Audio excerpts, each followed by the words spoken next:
causing some glandular swelling and discomfort, it passes with generally no long-term consequences. However, mumps in a teenager has a high rate of causing testicular inflammation and other problems. It is not the same disease as when it occurs in childhood. Similarly, rubella in young children is a very benign, self-limited disease. Measles, yes, certainly measles can cause complications in childhood, but there are good studies now that show that measles is basically a vitamin A deficient disease. It occurs in a much higher rate with people with an underlying subclinical vitamin A deficiency, and indeed the World Health Organization are using significant doses of vitamin A being given to people in the undeveloped countries to help prevent measles. So the whole question of the measles, mumps, rubella vaccine causing side effects when it is being used to vaccinate against diseases that we perhaps shouldn't even consider being vaccinated against. Children in a natural environment with adequate education, adequate wealth, adequate access to medical resources should they become sick, then all of the vaccine preventable diseases, with the exception of polio, are eminently treatable illnesses. Even measles and mumps, although they're viruses, these do not need to be severe illnesses for the vast majority of children. For sick children, people who are already sick, yes, you can get adverse consequences, but nothing like the rate that we put up with risks in other areas of our lives. These are very, very minor risks compared to the risks that we put up with, even possibly with vaccination. This is a very interesting article. Lancet, 1985. Measles virus infection without rash in childhood is related to disease in adult life. The benefits of measles. What it means is that having measles not only gives lifelong immunity, specific immunity to measles, but also non-specific immunity to certain tumors, immunoreactive diseases, degenerative diseases of bone and cartilage, and sebaceous skin diseases. Why would anybody want to rob children of this benefit? And on top of that, measles also represents developmental milestone, because people, you notice that after recovering from measles, children have got a growth sort of spurt. And this is an article published in Cancer, 1966. Already in 1966, they knew that having mumps protects against ovarian cancer. Now, my daughter got measles at the age of about 6 or 7, which is fairly normal.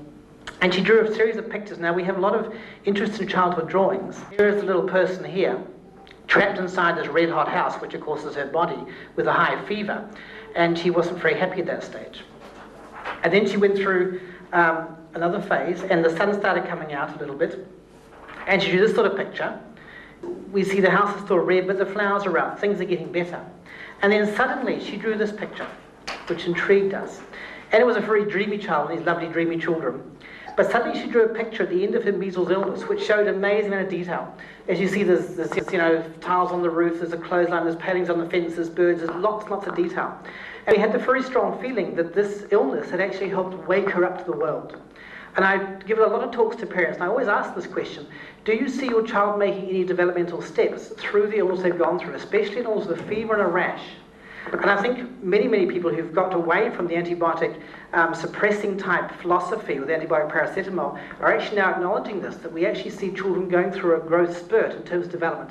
Maybe they start speaking better, maybe they show new signs of development. I could talk for half now, I don't want to because I don't have the time, but it's just interesting, if you look at illness in a different way, maybe these illnesses actually have a role in childhood, and maybe supporting your child through the illness is actually much better for the immune system, the child's whole development, than using fairly toxic substances to try and prevent it, which maybe you can't do anyway. So asking whether childhood diseases are dangerous could be likened to asking whether exercise is dangerous. Of course, all this leads to an obvious question, which is, why does vaccination continue? When we have a belief that prevents us from taking a rational look at things, that prevents us from accepting reality, they say we're in a trance. When whole nations or communities experience that, it's called a cultural trance. An example of that was when everyone thought the world was flat. I believe we're in a cultural trance over vaccination ever since 200 years ago when Jenner performed his experiment, which I might add was on one person. Ever since that time, vaccination has been heralded as a great discovery, and in fact it's become one of the foundation stones of modern medicine. And to question it is heresy.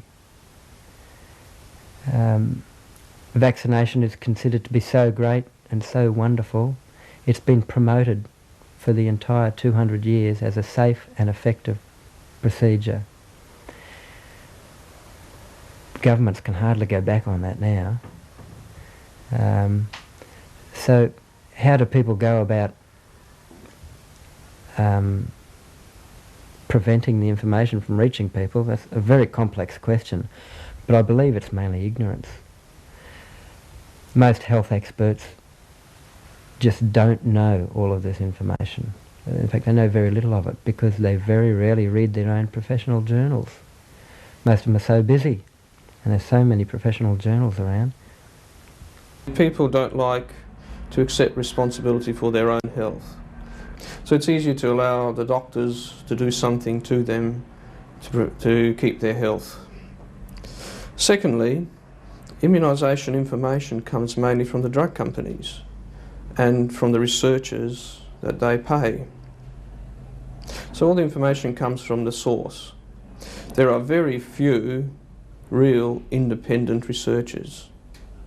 And thirdly, vaccines are $1 billion industry, and there are at least 1 billion good reasons there why it's continued. They say openly in the legal system basically says you advise against vaccination, AMA would push to deregister. There is now 40% of Australians who seek their primary health care through alternative medicine practitioners. Total cost is $1 billion. The other 60% seek their health care through orthodox medical practitioners. Total cost $22 billion. It's one of those social things which, why are so many people choosing to leave doctors? Quite likely because doctors no longer have the trust of the community. A doctor who's prepared to lie to achieve a good result from vaccination, that is, get more children vaccinated, has got to be prepared that the people who they've lied to may choose not to go back to them. And that is a problem for me, that I am a part of a profession that is systematically lying to people about a potentially risky procedure.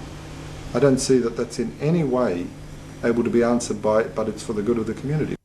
Lying for the good of the community? Worse than that, the law is actually being broken.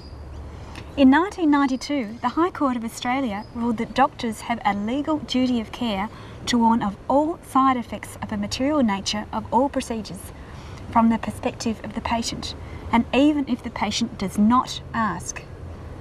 Further, not only are we not being told about already existing research results, but there is great resistance to even the discovery of new, particularly undesirable results.